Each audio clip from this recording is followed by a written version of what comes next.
নমস্কার বন্ধুরা, সুবচনের সাহিত্য সভায় আপনাদের স্বাগত জানাই। ধারাবাহিকভাবে পড়ে শোনাচ্ছি বঙ্কিমচন্দ্র চট্টোপাধ্যায় রচিত ইন্দিরা। আজ শেষ পর্ব, ঊনবিংশ পরিচ্ছেদ, বিদ্যাধরী। দেখিলাম এখন অনায়াসে আত্মপরিচয় দিতে পারি। আমার স্বামীর নিজ মুখ হইতে আমার পরিচয় ব্যক্ত হইয়াছে। প্রতিজ্ঞা করিয়াছিলাম আমি কিছুমাত্র সন্দেহ থাকিতেই আত্মপরিচয় দিব না, তাই এখন আত্মপরিচয় দিলাম। বলিলাম, এখন আত্মপরিচয় দিব। কামরূপে আমার অধিষ্ঠান, আমি আত্মাশক্তির মহামন্দিরে তার পার্শ্বে থাকি। লোকে আমাদিগকে ডাকিনী বলে, কিন্তু আমরা ডাকিনী নই, আমরা বিদ্যাধরী। আমি মহামায়ার নিকট কোনো অপরাধ করিয়াছিলাম, সেই জন্য অভিসম্পাদগ্রস্ত হইয়া এই মানবী রূপ ধারণ করিয়াছি। পাচিকাবৃত্তি ও কুলটাবৃত্তিও ভগবতীর শাপের ভিতর, তাই এই সকলও আমাকে করিতে হইয়াছে। এখন শাপ মুক্তির সময় উপস্থিত হইয়াছে। আমি জগন্মাতাকে স্তবে প্রসন্ন করিলে তিনি আমাকে স্বপ্নাদেশ দিয়েছেন, মহাভৈরবী দর্শন করিবা মাত্র আমি মুক্তি লাভ করিব। তিনি জিজ্ঞাসা করিলেন, সে কোথায়? আমি বলিলাম, মহাভৈরবীর মন্দির মহেশপুরে, তোমার শ্বশুর বাড়ির উত্তরে। সে তাঁদেরই ঠাকুর বাড়ি, বাড়ির গায়ে খিড়কি দিয়া যাতায়াতের পথ আছে, চলো মহেশপুরে যাই। তিনি, তুমি বুঝি আমার ইন্দিরাই হইবে? কুমুদিনী যদি ইন্দিরা হয় তাহা হইলে কি সুখ, পৃথিবীতে তাহা হইলে আমার মতো সুখী কে? আমি যেই হই, গেলেই তো সব গোল মিটিবে। তিনি, তবে চলো কাল এখান হইতে যাত্রা করি। আমি তোমাকে কালা দিঘি পার করিয়া দিয়া মহেশপুরে পাঠাইয়া দিব, নিজে তারপর বাড়ি যাইব। দুই একদিন সেখানে থাকিয়া আমি মহেশপুরে যাইব। জোর হাতে তোমার কাছে এই ভিক্ষা যে তুমি ইন্দিরাই হও, আর কুমুদিনী হও, আর বিদ্যাধরী হও, আমাকে ত্যাগ করিও না। আমি, না, আমার শাপান্ত হইলেও দেবীর কৃপায় তোমায় আবার পাইব। তুমি আমার প্রাণাধিক প্রিয় বস্তু। এই কথাটা তো ডাকিনীর মতো নহে, বলিয়া তিনি সদরে গেলেন। সেখানে লোক আসিয়াছিল, অর্থাৎ রমেন বাবু আসিয়াছিলেন। রমন বাবু আমার স্বামীর সঙ্গে অনেক পরামর্শ করিলেন। তিনি অন্তঃপুরে আসিয়া আমাকে শীল করা পুলিন্দা দিয়া গেলেন। আমার স্বামীকে পুলিন্দা সম্বন্ধে যে উপদেশ দিয়েছিলেন আমাকেও তাই দিলেন। শেষে বলিলেন, সুভাষিনীকে কি বলিব? আমি বলিলাম, বলিবেন কাল আমি মহেশপুরে যাইব, গেলেই আমি সাপ হইতে মুক্ত হইব। স্বামী বলিলেন, আপনাদের এসব জানা নাকি? চতুর রমন বাবু বলিলেন, আমি সব জানি না, তবে আমার স্ত্রী সুভাষিনী সব জানেন। বাহিরে আসিয়া স্বামী মহাশয় রমন বাবুকে জিজ্ঞাসা করিলেন, আপনি ডাকিনী, যোগিনী, বিদ্যাধরী প্রভৃতি বিশ্বাস করেন? রমন বাবু রহস্যখানা কতক বুঝিয়াছিলেন, বলিলেন, করি। সুভাষিনী বলেন, কুমুদিনী শাপগ্রস্ত বিদ্যাধরী। স্বামী বলিলেন, কুমুদিনী কি ইন্দিরা? আপনার স্ত্রীকে ভালো করিয়া জিজ্ঞাসা করিবেন তো। রমন বাবু আর দাঁড়াইলেন না, হাসিতে হাসিতে চলিয়া গেলেন। বিংশ পরিচ্ছেদ, বিদ্যাধরীর অন্তর্ধান। এইরূপ কথাবার্তা হইলে পর আমরা যথাকালে উভয়ে কলিকাতা হইতে যাত্রা করিলাম। তিনি আমাকে কালা দিঘি নামক সেই হতভাগ্য দিঘি পার করিয়া দিয়া নিজ বাড়ির উদ্দেশ্যে যাত্রা করিলেন। সঙ্গের লোকজন আমাকে মহেশপুর লইয়া গেল। গ্রামের বাহিরে বাহক ও রক্ষক দিগকে অবস্থিতি করিতে বলিয়া দিয়া আমি পদব্রজে গ্রামের মধ্যে প্রবেশ করিলাম। পিতার গৃহ সম্মুখে দেখিয়া এক নির্জন স্থানে বসিয়া অনেক রোদন করিলাম। তাহার পর গৃহ মধ্যে প্রবেশ করিলাম। সম্মুখে পিতাকে দেখিয়া প্রণাম করিলাম। তিনি আমাকে চিনিতে পারিয়া আহ্লাদে বিবশ হইলেন। সেই সকল কথা এ স্থানে বলিবার অবসর নাই। আমি এতদিন কোথায় ছিলাম, কি প্রকারে আসিলাম, তাহা কিছুই বলিলাম না।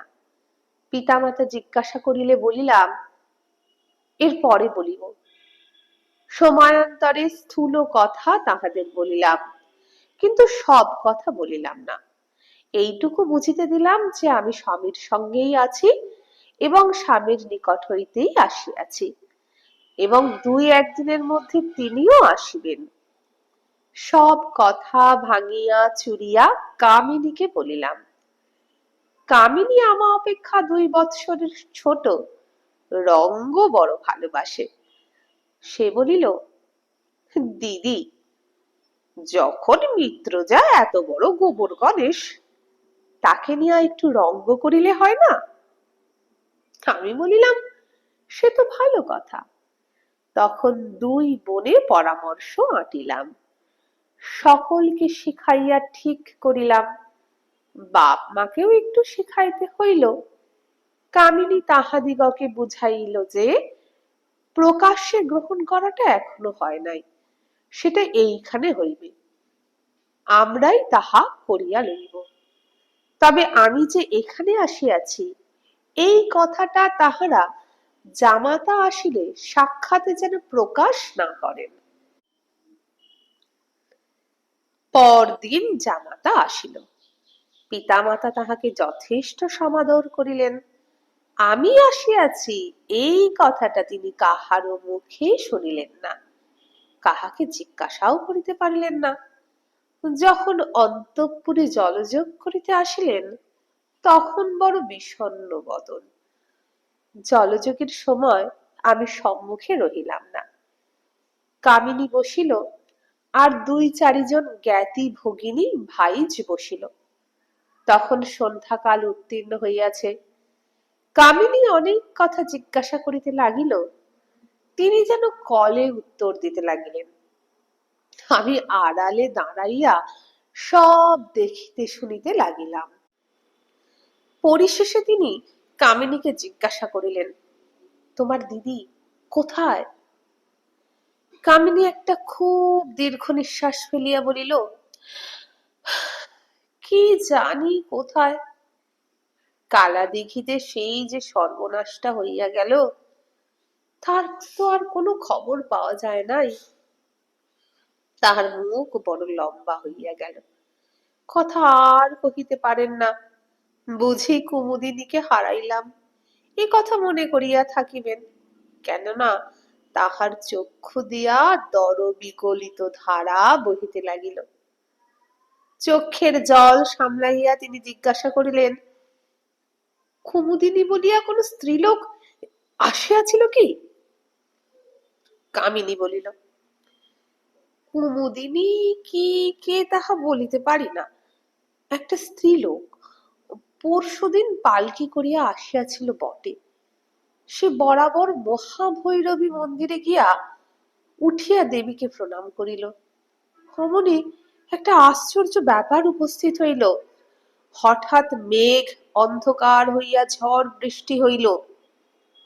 সেই স্ত্রীলোকটা সেই সময় ত্রিশূল হাতে করিয়া জ্বলিতে জ্বলিতে আকাশে উঠিয়া চলিয়া গেল। প্রাণনাথ জলযোগ ত্যাগ করিলেন।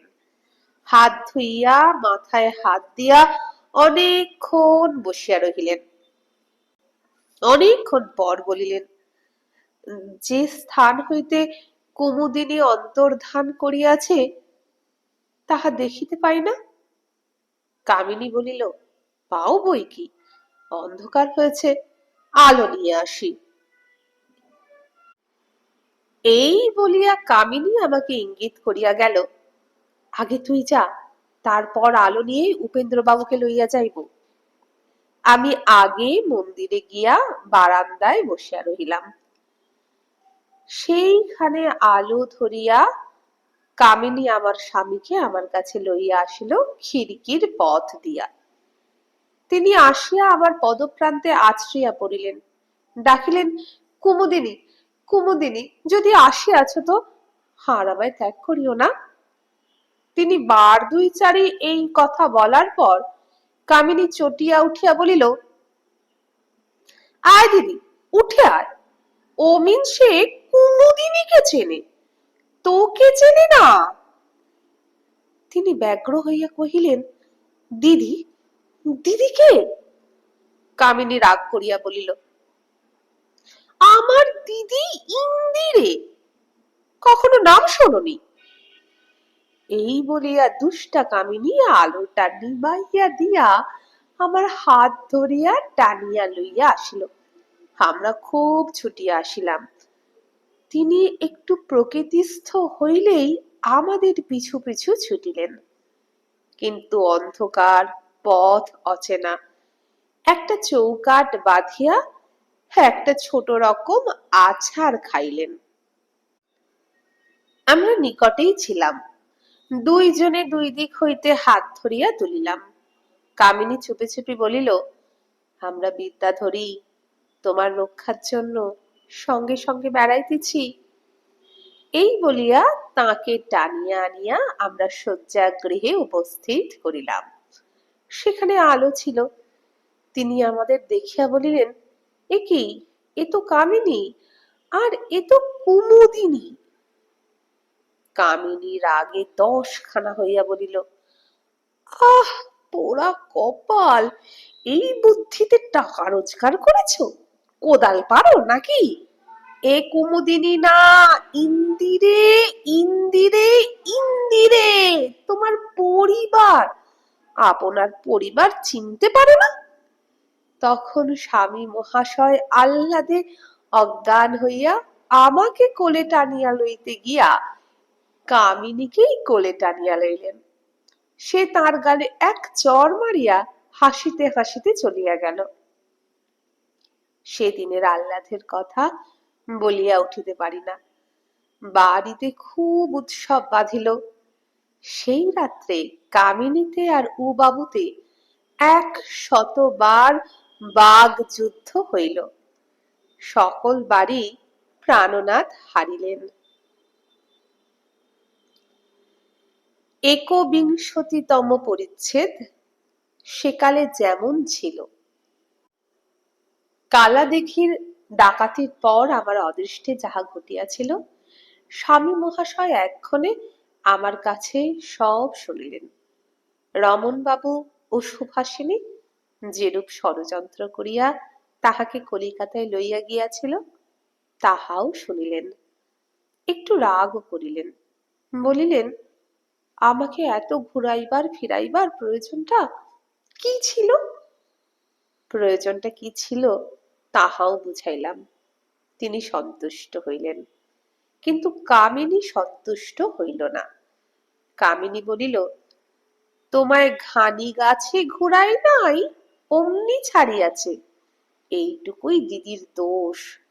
আবার আবদার নিলেন কিনা, গ্রহণ করবেন না। আরে মিনসে, যখন আমাদের আলতাপাড়া শ্রীপাদপদ্মখানি ভিন্ন, তোমাদের জেতের মুক্তি নাই, তখন অত বড়াই কেন? সুবাবু এবার একটা উত্তর মারিলেন, বলিলেন, তখন চিনতে পারিনি যে। কি চিনতে জো আছে? কামিনী বলিল, তুমি যে চিনিবে বিধাতা তা তোমার কপালে লেখেন নাই। যাত্রায় শোনোনি? বলে, ধবলি বলিল, সায়েম, কে চেনে তোমারে? চিনি শুধু কাঁচা ঘাস যমুনার ধারে। পদচিহ্ন খুঁজি তব বংশী শুনে কানে। ধ্বজ বজ্রাঙ্কুশতায়। গরুর কি তা জানে? আমি আর হাসি রাখিতে পারিলাম না। ও বাবু অপ্রতিভ হইয়া কামিনীকে বলিলেন, যা ভাই, আর জ্বালাস নে। যাত্রা করলি, তার জন্য এই পানের খিলিটা নে, পেলা নিয়ে যা। কামিনী বলিল, ও দিদি, মিত্রজার একটু বুদ্ধিও আছে দেখতে পাই। আমি, কি বুদ্ধি দেখিলি? কামিনী, বাবু পানের ঠিলিটা রেখে খিলিটা দিয়েছেন, বুদ্ধি নয়? তা তুই এক কাজ করিস, মাঝে মাঝে তোর পায়ে হাত দিতে দিস, তাহলে হাত দরাজ হবে। আমি, আমি কি ওকে পায়ে হাত দিতে দিতে পারি? উনি হলেন আমার স্বামী, পতি দেবতা। কামিনী, দেবতা কবে হলেন? পতি যদি দেবতা, তবে এতদিন তোমার কাছে উনি উপদেবতাই ছিলেন। আমি, দেবতা হয়েছেন যবে থেকে ওর বিদ্যাধরী গিয়েছে। কামিনী, আহা, বিদ্যাকে ধরি ধরি করেও ধরতে পারলেন না। তা দেখো মিত্র মহাশয়, তোমার যে বিদ্যা, তাহার মধ্যে ধরাধরি না করাই ভালো। সে বিদ্যা বড় বিদ্যা, যদি না পড়ে ধরা। আমি, কামিনী, তুই বড় বাড়ালি, শেষ পর্যন্ত চুরি চামারি পর্যন্ত ঘাড়ে ফেলিতেছিস। কামিনী, অপরাধ আমার। যখন মিত্র মহাশয় কমিসেরিয়েটের কাজ করেছেন, তখন তো চুরি করেছেন। আর চামারি, তা যখন রসদ জুগিয়েছেন, তখন চামারিও করেছেন। বাবু বলিলেন, বলুক গে, ছেলে মানুষ, অমৃতং বাল ভাসিতং। কামিনী, কাজেই তুমি যখন বিদ্যাধরী শাসিতং, তখন তোমার বুদ্ধি নাশিতং। আমি তবে আসিতং, মা ডাকিতং। বাস্তবিক মা ডাকিতেছিলেন। কামিনী মার কাছ হইতে ফিরিয়া আসিয়া বলিল, জানো মা কেন ডাকিতং? তোমরা আর দুদিন থাকিতং, যদি না থাকিতং তবে জোর করে রাখিতং। আমরা পরস্পরের মুখপানে চাহিলাম। কামিনী বলিল, কেন পরস্পর তাকিতং? ও বাবু, ভাবিতং। কামিনী, বাড়ি গিয়া ভাবিতং, এখন 2 দিন এখানে খাবিতং, দাবিতং, হাসিতং, খুশিতং, খেলিতং, ধুলিতং, ছেলিতং, দুলিতং, নাচিতং, গাইতং। ও বাবু, কামিনী, তুই নাচবি? কামিনী, দূর, আমি কেন? আমি যে শিকল কিনে রেখেছি, তুমি নাচবে? ও বাবু, আমাকে তো আসা পর্যন্ত নাচাচ্ছ, আর কত নাচাবে? আজ তুমি একটু নেচো। কামিনী, তাহলে থাকিবে? ও বাবু, থাকিব। কামিনীর নাচ দেখিবার প্রত্যাশায় নহে, আমার পিতা মাতার অনুরোধে ও বাবু আর একদিন থাকিতে সম্মত হইলেন। সেদিনও বড় আনন্দে গেল। দলে দলে পাড়ার মেয়েরা আসিয়া সন্ধ্যার পর আবার স্বামীকে ঘিরিয়া লইয়া মজলিস করিয়া বসিল। সেই প্রকাণ্ড পুরীর একটা কোণের ঘরে মেয়েদের মজলিস হইল। কত মেয়ে আসিল, তার সংখ্যা নাই। কত বড় বড় পটল চেরা ভ্রমর তারা চোখ, শাড়ি বাঁধিয়া স্বচ্ছ সরোবরে সফরীর মতো খেলিতে লাগিল। কত কালো কালো কুণ্ডলি করা ফনা ধরা অলোক রাশি বর্ষাকালে বনের লতার মতো ঘুরিয়া ঘুরিয়া ফুলিয়া ফুলিয়া দুলিয়া উঠিতে লাগিল, যেন কালীয় দমনে কাল নাগিনীর দল বিত্রস্ত হইয়া যমুনার জলে ঘুরিতে ফিরিতেছে। কত কান, কানবালা, চৌদান, মাকড়ি, ঝুমকা, ইয়ারিং, দুল, মেঘের মধ্যে বিদ্যুতের মতো। কত মেঘের মতো চুলের রাশির ভিতর হইতে খেলিতে লাগিল, কত রাঙা ঠোঁটের ভিতর হইতে, কত মুক্তাপঙ্ক্তির মতো দন্তশ্রেণীতে, কত সুগন্ধি তাম্বুল চর্বণে, কত রকম অধর লীলার তরঙ্গ উঠিতে লাগিল। কত প্রৌঢ়ার ফাঁদি নথের ফাঁদে কন্দর্প ঠাকুর ধরা পড়িয়া তীরন্দাজিতে জবাব দিয়া নিষ্কৃতি পাইলেন। কত অলঙ্কার রাশিভূষিত সুগোল বাহুর উৎক্ষেপণ নিক্ষেপে বায়ু সন্তারিত পুষ্পিত লতাপূর্ণ উদ্যানের মতো সেই কক্ষ একটা অলৌকিক চঞ্চল শোভায় শোভিত হইতে লাগিল। রুনু রুনু ঝুনু ঝুনু সিঞ্চিতে ভ্রমর গুঞ্জন অনুকৃত হইতে লাগিল। কত চিকে চিকচিক হাড়ে বাহার, চন্দ্রহারে চন্দ্রের হার, মলের ঝলমলে চরণ টলমল, কত বানারসি, বালুচরি, মির্জাপুরি, ঢাকাই, শান্তিপুরে, সিমলা, ফরাসডাঙ্গা, চেলি, গরদ, সুতা, রং করা, রঙ্গ ভরা, ডুরে, ফুরফুরে, ঝুরঝুরে, বাঁদুরে, তাতে কাহারো ঘোমটা, কাহারো আর ঘোমটা, কাহারো আধ ঘোমটা, কারো কেবল কবরী প্রান্তে মাত্র বসন সংস্পর্শ, কারো তাতেও ভুল।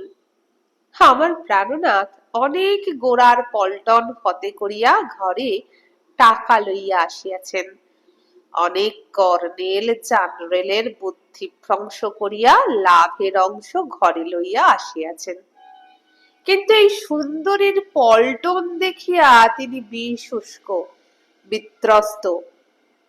তোপের আগুনের স্থানে নয়ন বন্যের স্ফূর্তি, কামানের করাল কুণ্ডলিত ধূমের পরিবর্তে এই কালো করাল কুণ্ডলীকৃত রমণীর কেশদাম, বেয়োনেটের ঠনঠনির পরিবর্তে এই অলঙ্কারের রুনরুনি, জয় ঢাকের বাদ্যের পরিবর্তে আলতা পরা পায়ের মলের ঝমঝমি, যে পুরুষ চিলিয়ান ওয়ালা দেখিয়াছে সেও হতাশ্বাস। এ ঘোর রণক্ষেত্রে তাহাকে রক্ষা করিবার জন্য তিনি আমাদের দ্বার দেশে দেখিতে পাইয়া ইঙ্গিত করিলেন, কাছে ডাকিলেন, কিন্তু আমিও শিখ সেনাপতির মতো বিশ্বাসঘাতকতা করিলাম, এই রণে তাহাকে সাহায্য করিলাম না। মোট কথা, এই সকল মজলিস গুলায় অনেক রকম নির্লজ্জ ব্যাপার ঘটিয়া থাকে জানিতাম, তাই কামিনী আর আমি কাছে গেলাম না, বাহিরেই রহিলাম। দ্বার হইতে উঁকি মারিলাম, যদি বলো যাহাতে নির্লজ্জ ব্যাপার ঘটে তুমি তাহার বর্ণনা কেন দিতেছ? আমার উত্তরেই, আমি হিন্দুর মেয়ে, আমার রুচিতে এই সকল ব্যাপার নির্লজ্জ, কিন্তু এখনকার প্রচলিত রুচি ইংরেজি রুচি, ইংরেজি রুচির বিধান মতে বিচার করিলে ইহাতে নির্লজ্জ ব্যাপার কিছুই পাওয়া যাইবে না বলিয়া আমি ও কামিনী দুইজনে একবার উঁকি মারিলাম। দেখি পাড়ার যমুনা ঠাকুরানী সভাপত্নী হইয়া জমকাইয়া বসিয়া আছেন। তাহার বয়স ৪৫, রংটা মিঠে রকমের কালো, চোখ দুইটা ছোট ছোট কিন্তু একটু ঢুলু ঢুলু, ঠোঁট দুইখানা পুরু কিন্তু রসে ভরা, বস্ত্র অলঙ্কারের বাহার, পায়ে আলতার বাহার, কালোতে রাঙা যেন যমুনাতেই জবা, মাথায় ছেঁড়া চুলের বাহার, শরীরের ব্যাস ও পরিধি অসাধারণ দেখিয়া স্বামী তাহাকে নদীরূপা মহিষী বলিয়া ব্যঙ্গ করিতেছেন। মথুরাবাসীরা যমুনা নদীকে কৃষ্ণের নদীরূপা মহিষী বলিয়া থাকে, সেই কথা লক্ষ্য করিয়াই ও বাবু এই রসিকতা করিলেন। কিন্তু আমার যমুনা দিদি তো কখনো মথুরা যান নাই, এত খবরও জানেন না, মহিষী শব্দের অর্থটাও জানেন না। তিনি মহিষী অর্থে কেবল মাদি মহিষী বুঝিয়াছিলেন এবং সেই জন্তুর সহিত আপনার শরীরের সাদৃশ্য লক্ষ্য করিয়া রাগে গড় গড় করিতেছিলেন। প্রতিশোধের জন্য তিনি আমার স্বামীর সম্মুখে আমাকে গাই বলিলেন। এখন আমি দ্বার হইতে মুখ বাড়াইয়া জিজ্ঞাসা করিলাম, যমুনা দিদি, কি গা?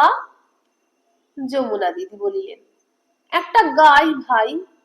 আমি, গাই কেন গা? কামিনী, ডেকে ডেকে যমুনা দিদির গলা কাঠ হইয়া গিয়াছে, এইবার পিয়বে। হাসির চোটে সভাপত্নী মহাশয়া নিবিয়া গেলেন। কামিনীর উপর গরম হইয়া বলিলেন, একরত্তি মেয়ে তুই, এই সকল হাঁড়িতে কাটি দিস কেন লো কামিনী? কামিনী বলিল, আর তো কেউ তোমার ভুসি কলাই সিদ্ধ করিতে জানে না। এই বলিয়া কামিনী পালাইল, আমিও পালাইলাম। আবার একবার গিয়া উকি মারিলাম, দেখি পাড়ার পিয়ারি ঠান্দিদি, জাতিতে বৈত্য, বয়স 65 বৎসর, তার মধ্যে 25 বৎসর বৈধব্যে কাটিয়াছে। তিনি সর্বাঙ্গে অলঙ্কার পরিয়া, ঘাগরা পরিয়া, রাধিকা সাজিয়া আসিয়াছেন। আমার স্বামীকে লক্ষ্য করিয়া, কৃষ্ণ কই, কৃষ্ণ কই বলিয়া সেই কামিনী কুঞ্জবন পরিভ্রমণ করিতেছেন। আমি জিজ্ঞাসা করিলাম, কি খোঁজো ঠান দিদি? তিনি বলিলেন, আমি কৃষ্ণকে খুঁজি। কামিনী বলিল, গোয়ালা বাড়ি যাও, এ কায়েতের বাড়ি।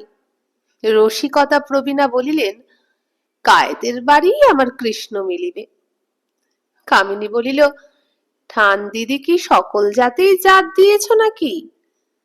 এখন পিয়ারি ঠাকুরানীর একবার তেলি অপবাদ ছিল। এই কথায় তিনি তেলে বেগুনে জ্বলিয়া উঠিয়া কামিনীকে ব্যঙ্গচ্ছলে গালি পাড়িতে আরম্ভ করিলেন।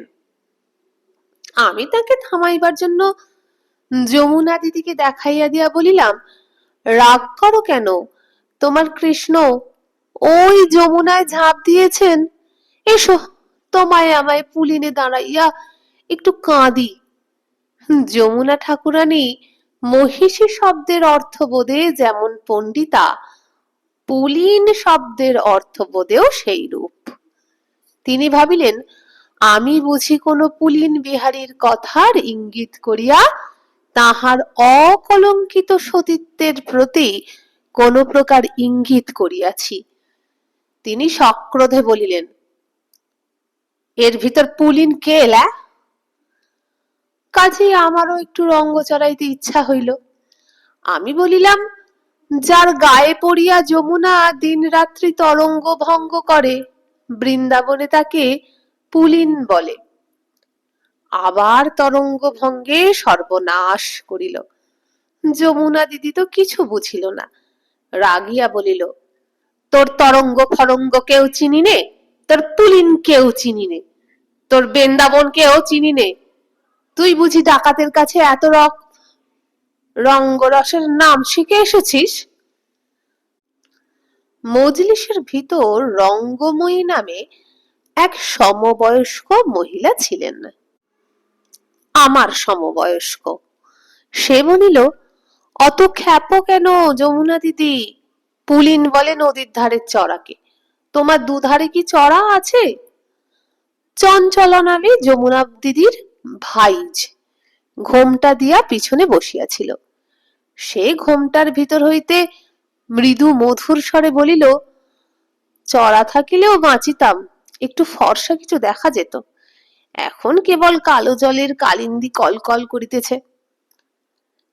কামিনী বলিল, আমার যমুনা দিদিকে কেন তোরা অমন করে চড়ার মাঝখানে ফেলে দিতেছিস? চঞ্চলা বলিল, বালাই ষাট, ঠাকুরজিকে চড়ার মাঝখানে ফেলে দেব কেন? ওর ভাইয়ের পায়ে ধরে বলবো যেন ঠাকুরঝিকে মেঠো শ্মশানে দেন। রঙ্গময়ী বলিল, দুটোতে তফাৎ কি বউ? চঞ্চলা বলিল, শ্মশানে শিয়াল কুকুরের উপকার, চড়ায় গরু মহিষ চড়ে, তাদের কি উপকার? মহিষ কথাটা বলিবার সময় বউ একবার ঘোমটা তুলিয়া ননদের উপর সহাস্যে কটাক্ষ করিল। যমুনা বলিল, নে, আর 100 বার সেই কথা ভালো লাগে না। যাদের মোষ ভালো লাগে তারাই 100 বার মোষ মোষ করুক। পিয়ারি ঠান দিদি কথাটায় বড় কান দেয় নাই। তিনি জিজ্ঞাসা করিলেন, মোষের কথা কি গা? কামিনী বলিল, কোন দেশে তেলিদের বাড়ি মোষে ঘানি টানে সেই কথাই হচ্ছে। এই বলিয়া কামিনী পালাইল। বারবার সেই তেলি কথাটা মনে করিয়া দেওয়াটা ভালো হয় নাই, কিন্তু কামিনী কুচরিত্রা লোক দেখিতে পারিত না। পিয়ারি ঠান দিদি রাগে অন্ধকার দেখিয়া আর কথা না কহিয়া উ বাবুর কাছে গিয়া বসিল। অমনি তখন কামিনীকে ডাকিয়া বলিলাম, কামিনী, দেখছে আইলো, এইবার পিয়ারি কৃষ্ণ পেয়েছেন। কামিনী দূর হইতেই বলিল, অনেক দিন হইতে এই সময় হয়েছে। তারপর একটা শোরগোল শুনিলাম। আমার স্বামীর আওয়াজ শুনিতে পাইলাম, তিনি একজনকে হিন্দিতে ধমক ধামক করিতেছেন। আমরা দেখিতে গেলাম, দেখিলাম একজন দাড়িওয়ালা মোগল ঘরের ভিতর প্রবেশ করিয়াছে। ও বাবু তাহাকে তাড়াইবার জন্য ধমক ধামক করিতেছেন। মোগল যাইতেছে না। কামিনী তখন দ্বার হইতে ডাকিয়া বলিল, মিত্র মহাশয়, গায়ে কি জোর নেই? মিত্র মহাশয় বলিলেন, আছে বই কি। কামিনী বলিল, তবে মোগল মিনছেকে গলা ধাক্কা দিয়া ঠেলিয়া দাও না। এই বলিবা মাত্র মোগল ঊর্ধ্বশ্বাসে পলায়ন করিল। পলায়ন করিবার সময় আমি তাহার দাড়ি ধরিলাম, পরচুলা খসিয়া আসিল। মোগল বলিল, মরণ আর কি, তাই বোকাটিকে নিয়ে ঘর করবি কি করে? এই বলিয়া সে পালাইল। আমি দাড়িটা ছুঁড়িয়া ফেলিয়া যমুনা দিদিকে উপহার দিলাম। ও বাবু জিজ্ঞাসা করিলেন, ব্যাপার কি? কামিনী বলিল, ব্যাপার আর কি, তুমি দাড়িটা পরিয়া চারি পায়ে ঘাস বনে চড়িতে আরম্ভ করো। ও বাবু বলিলেন, কেন, মোগল কি জাল? কামিনী, কার সাধ্য এমন কথা বলে? শ্রীমতী অনঙ্গমোহিনী দাসী কি জাল মোগল হইতে পারে? আসল দিল্লির আমদানি। একটা ভারী হাসি পড়িয়া গেল।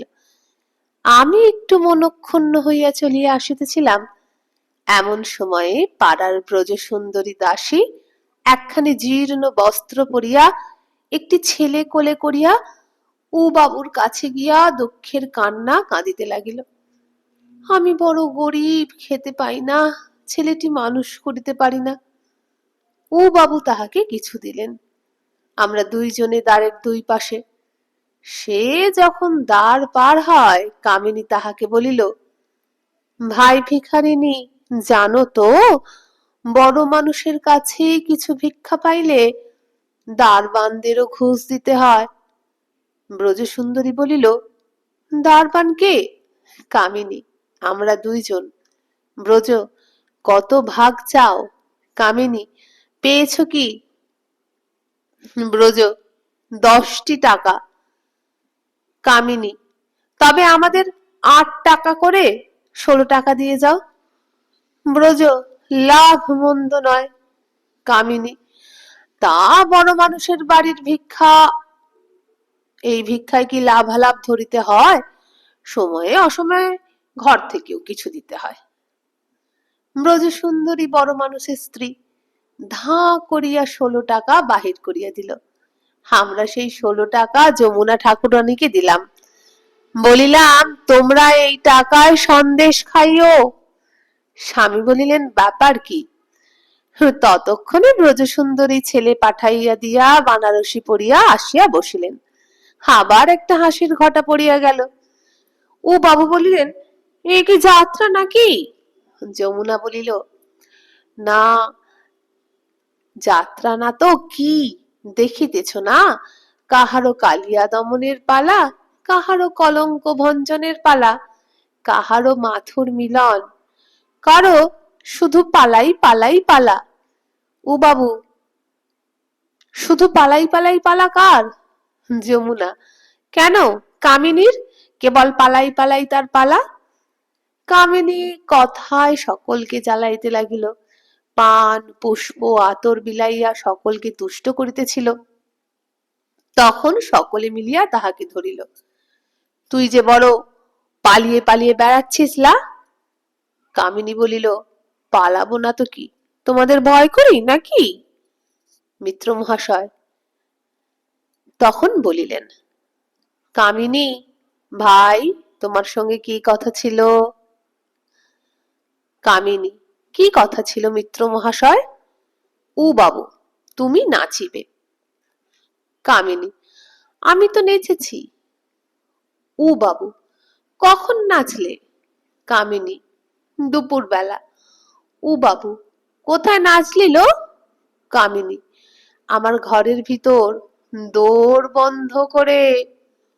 ও বাবু, কে দেখেছে? কামিনী, কেউ না। ও বাবু, তেমন তর তো কথা ছিল না। কামিনী, এমন কথাও ছিল না যে তোমার সম্মুখে আসিয়া পেশোয়াজ পড়িয়া নাচিব। নাচিব স্বীকার করিয়াছিলাম, তা নাচিয়াছি, আমার কথা রাখিয়াছি। তোমরা দেখিতে পাইলে না, তোমাদের অদৃষ্টের দোষ। এখন আমি যে শিকল কিনিয়া রাখিয়াছি তার কি হইবে? কামিনী যদি নাচের দায় এড়াইল, তবে আমার স্বামীর গানের জন্য স্বামী ধরা পড়িলেন। মজলিস হইতে হুকুম হইল, তোমাকে গাইতে হইবে। তিনি পশ্চিম অঞ্চলে রীতিমতো গীতবিদ্যা শিখিয়াছিলেন। তিনি সনদী খেয়াল গাইলেন। শুনিয়া সে অপ্সরা মণ্ডলী হাসিল। ফরমায়েশ কহিল, বদন অধিকারী কি দাসুরায়? তাতে ও বাবু অপটু, সুতরাং অপ্সরাগণ সন্তুষ্ট হইল না। এই রূপে 2 প্রহর রাত্রি কাটিল। এই পরিচ্ছেদটা না লিখিলেও লিখিতে পারিতাম, তবে এদেশের গ্রাম্য স্ত্রীদিগের জীবনের এই ভাগটুকু এখন লোপ পাইয়াছে বলিয়া আমার বিশ্বাস।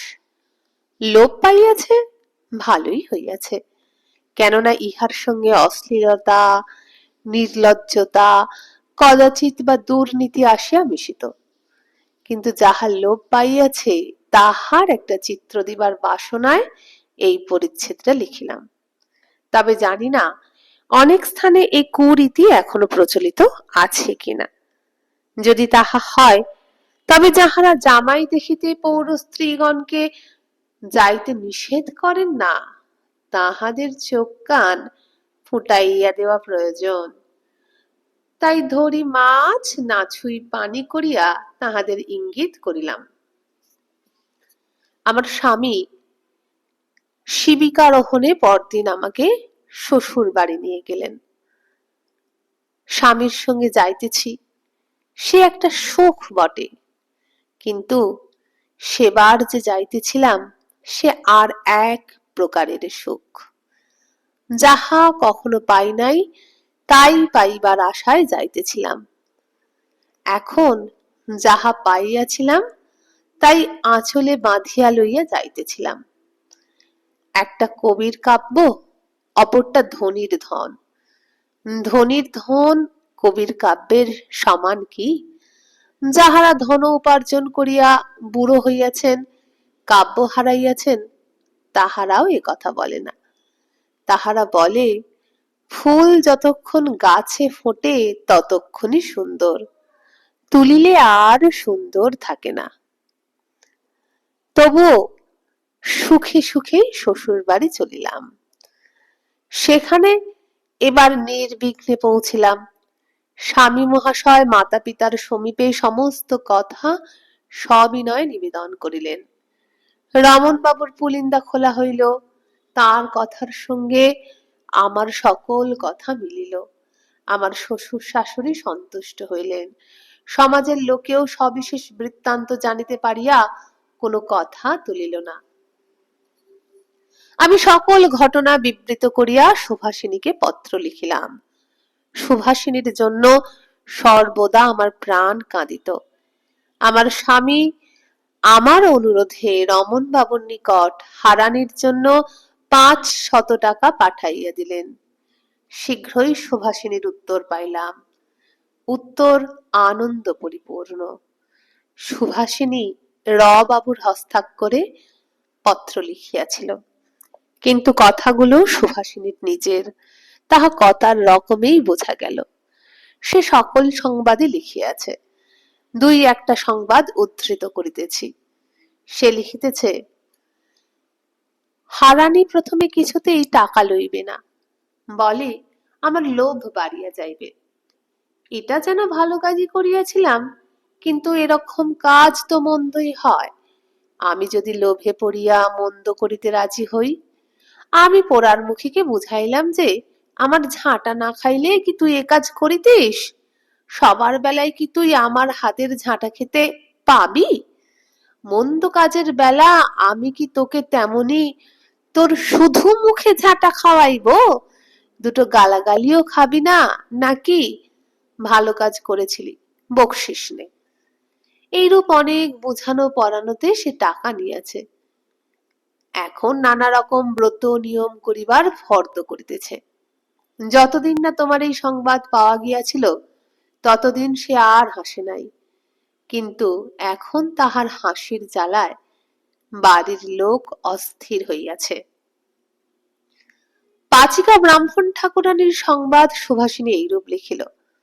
যে অবধি তুমি তোমার স্বামীর সঙ্গে গোপনে চলিয়া গিয়াছিলে, সে অবধি বুড়ি বড় আস্ফালন করিত, বলিত, আমি বরাবর জানি সে মানুষ ভালো নয়, তার রকম সকম ভালো নয়।